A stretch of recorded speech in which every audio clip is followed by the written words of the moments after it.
Hi guys, welcome back to the YouTube channel of Legal Edge After College. As I promised earlier also, first of all, this is Mansi, and as I promised earlier also कि आपके phase 2 के लिए we will bring out a systematic strategy जिससे आप अपना revision फटाफट फटाफट कर सको, ठीक है?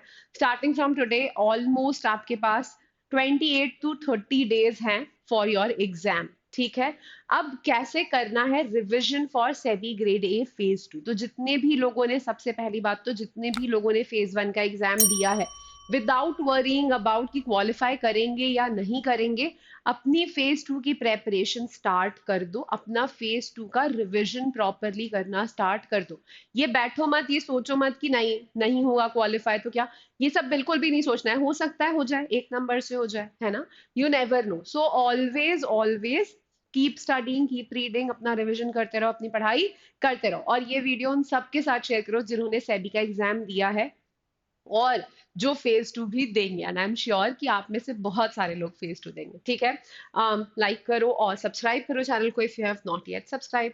ठीक है, तो आपका जो फेज 2 होता है वो दो पार्ट्स में डिवाइडेड होता है। आई एम श्योर कि ये तो सबको पता ही होगा अभी तक, but still just giving you a brief over it कि आपका फेज 2 जो होता है उसमें पेपर 1 इंग्लिश डिस्क्रिप्टिव होता है और पेपर 2 जो होता है वो दो पार्ट्स में डिवाइडेड होता है, जिसका फर्स्ट पार्ट में 70 एमसीक्यू क्वेश्चंस आते हैं लॉ से, और सेकेंड पार्ट में लॉ से रिलेटेड तीन डिस्क्रिप्टिव क्वेश्चंस आते हैं। ठीक है, जो आपका फर्स्ट पार्ट होता है इंग्लिश पेपर 1 जो है वो 100 मार्क्स का होता है, उसके लिए 1 आवर का आपको टाइम मिलता है, 60 मिनट्स का।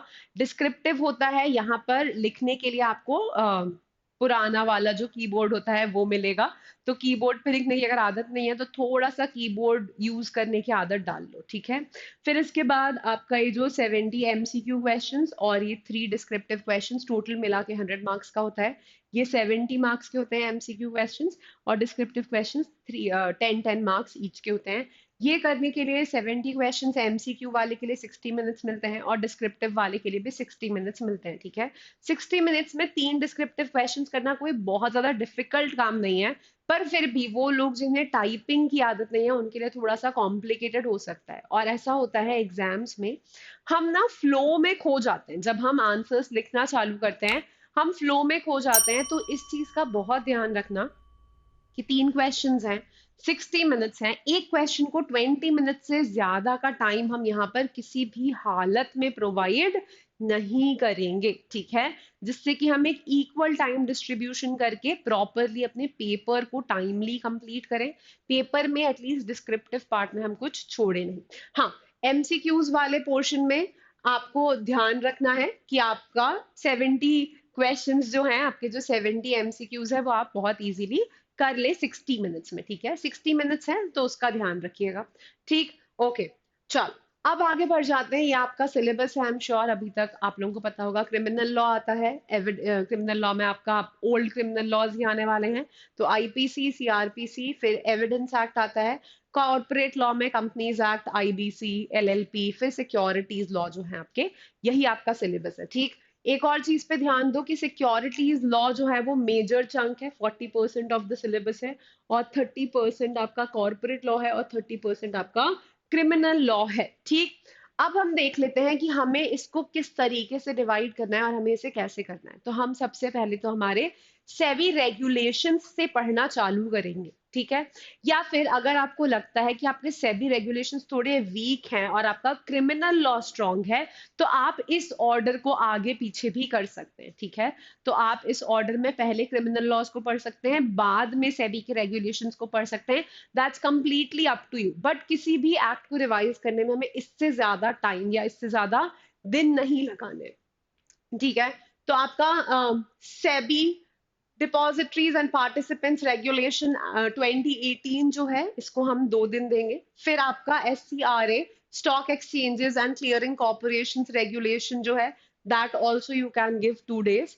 फिर हम आते हैं SEBI prohibition of insider trading regulations. ये वाला जो है थोड़ा छोटा है, तो अगर आप चाहो तो इसको एक दिन में भी रैप कर सकते हो। SEBI substantial acquisition of shares and take overs, that also you can take 2 days। Then SEBI prohibition of fraudulent and unfair practices relating to securities markets. इसको ना थोड़ा सा ये वाला जो है 9th वाला and this one insider, prohibition of insider trading, इन दोनों को मिला के you can cover it in 3 days, ठीक है। So SEBI prohibition of fraudulent and unfair trade practices relating to securities market regulations and SEBI prohibition of insider trading regulations. You can cover both of these in a period of 3 days. तो 1.5 day, 1.5 day उसको देना और इसको 1 दिन दे देना, ठीक है। फिर आता है आपका securities appellate tribunal procedure rules. तो इसमें बहुत सब कुछ नहीं पढ़ना होता है, जो कुछ कुछ इंपॉर्टेंट चीजें हैं वही आपको यहाँ पर कवर करनी है। So that also you can do in 1 day, ठीक। इवनिंग में क्या करना है, तो अपने दिन का 2 घंटा आपको इस पोर्शन के लिए देना है। इस पोर्शन में आपको एक दिन इंग्लिश का मॉक दो, इंग्लिश का टाइपिंग करो, और सेकेंड डे ऑल्टरनेट डेज, मतलब एक दिन इंग्लिश का डिस्क्रिप्टिव प्रैक्टिस करना है, दूसरे दिन पेपर 2 प्रैक्टिस करना है। पेपर 2 के एमसीक्यूज भी करने हैं और पेपर 2 का डिस्क्रिप्टिव पोर्शन भी हमें अच्छी तरीके से सॉल्व करना है, ठीक।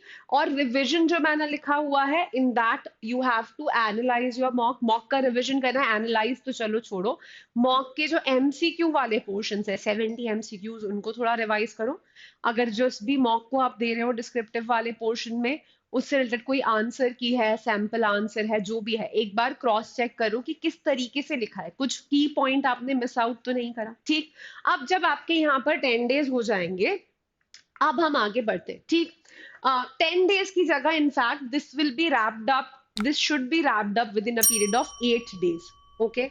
All right, now moving ahead, अब आ गया आपका SEBI procedure for holding inquiry and imposing penalties rules 1995। This you can do in 1 day। Depositories act 1996, combining these three, SEBI Act, Depositories Act, and SEBI Procedure for Holding Inquiry and Imposing Penalties rules, these three can be very easily done within a period of 2 days, ठीक है। 2 दिन, 2 या 2.5 दिन, इससे ज्यादा का time नहीं चाहिए ये करने के लिए, ठीक। फिर SCRA आपका बचा, ये भी आप एक दिन में करिए।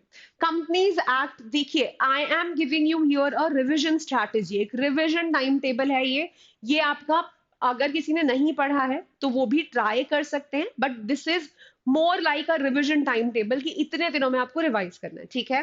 Companies act you can give 3 days, and along with this in these 3 days only you will also club your limited liability partnership act, ठीक है। तो 3 दिन में companies act plus limited liability partnership act you have to do, then 2 days for IBC, 2 दिन IBC को हम यहाँ पर देंगे। सिमिलरली अपने मॉक का वही पैटर्न चालू लगेंगे, अगर लग रहा है 3-4 इंग्लिश के मॉक्स देना दे लिए हैं अगर, तो दैट इज सफिशिएंट, ठीक है। इंग्लिश के 3 to 4 मॉक्स भी हो गए हैं तो चलेगा, बट जो आपका लॉ वाला पार्ट है उसमें आपको ज्यादा मॉक्स देने चाहिए, क्योंकि डिस्क्रिप्टिव आंसर राइटिंग प्रैक्टिस होनी चाहिए थोड़ी, और एमसीक्यूज आप उसमें जितने ज्यादा से ज्यादा सॉल्व करोगे उतना अच्छा, ठीक है।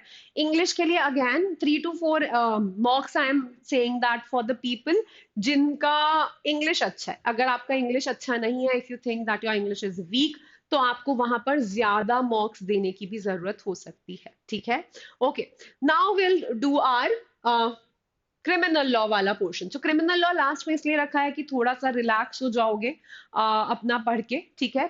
तो IPC in 2 days, then CrPC in 2 days, again you have to just revise over here, and evidence act in 2 days, ठीक।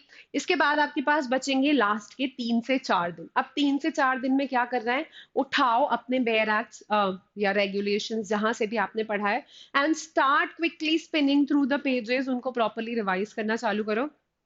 इंग्लिश के कोई मॉक्स अगर दिए हैं उनका थोड़ा सा रिवीजन करो, और बाकी जो भी आपने कंपनीज एक्ट पढ़ा है, आईबीसी पढ़ा है, एलएलपी पढ़ा है, what ever you have studied, just quickly revise through all the subjects, revise through the मॉक्स which you have given, जो आपने क्वेश्चंस लिखे हैं, आंसर्स लिखे हैं, डिस्क्रिप्टिव पार्ट में लिखे हैं, एमसीक्यू सॉल्विंग जो भी आपने करा है, उसको बस एक ग्लैंस लो, एक देखो कि कहाँ गलती हो रही थी, क्या मिस हो रहा था।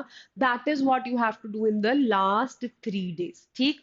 and then completely relax 1 day before the exam, which will be 30th of August. Completely relax, admit card वगैरह निकालो, प्रिंट आउट कराओ अपने एडमिट कार्ड को, देखो पानी वानी की बॉटल रख लो, घड़ी वड़ी रख लो, डू ऑल ऑफ दैट, ठीक है। And then go ahead for the exam very peacefully, but follow this revision strategy. Yes, if you want to reverse it a little bit, यहाँ कुछ इंटरचेंज करना है तो सब्जेक्ट्स को थोड़ा बहुत अपनी मर्जी के हिसाब से आगे पीछे या एक्सचेंज कर सकते हो कि अभी ये पढ़ने का मन नहीं कर रहा, सेबी रेगुलेशंस बहुत पढ़ लिए, थोड़ी देर के लिए सेबी रेगुलेशंस हटा देते हैं, क्रिमिनल लॉ पढ़ लेते हैं, क्रिमिनल लॉ बहुत पढ़ लिया, थोड़ी देर के लिए let's switch to companies act, but not in one single day. एक दिन में दो दो तीन तीन सब्जेक्ट अभी हमें नहीं पढ़ने। अगर सेबी रेगुलेशंस पढ़ रहे हो, सेबी एक्ट पढ़ रहे हो, then go ahead, you can switch between SEBI regulations and SEBI act, but ऐसा नहीं कि एक दिन में दो दो तीन तीन पढ़े, उस सिचुएशन में कंफ्यूजन हो जाएगा, ठीक है। हाँ, 2-3 दिन से सेबी का रिवीजन चल रहा है, अब मन कर रहा है कि यार थोड़ा चेंज करते हैं, yes you can go head and choose another subject and you can read that other subject, ठीक है। if you follow this I am sure कि you'll be able to crack through it। वैसे भी I think it will be a nice exam and I think people who are dedicatedly studying for it will be able to qualify, ठीक है। okay, we also have a test series for you, which if you want you can, sorry my bad, ठीक है। हाँ, right, so if you want you can explore over here on toprankers.com पे जाकर test series पे जाके you can open law pg plus banking and sebi, और यहाँ पर आपको ऑल्दो इसमें फेज 1 और फेज 2 दोनों की टेस्ट सीरीज थी, बट अभी भी आप इसको फेज 2 के लिए कंसिडर कर सकते हैं। So over here in phase 2 you will get your descriptive papers, your MCQ papers, English papers, law papers, सब आपको यहाँ पर मिल जाएगा। और यहाँ पर सेबी रेगुलेशंस का स्टडी मटेरियल मिल जाएगा, जो कि बहुत डिफिकल्ट है, नहीं मिलता है, तो रिवीजन के लिए you can use the SEBI regulation study material also, which is good, ठीक है।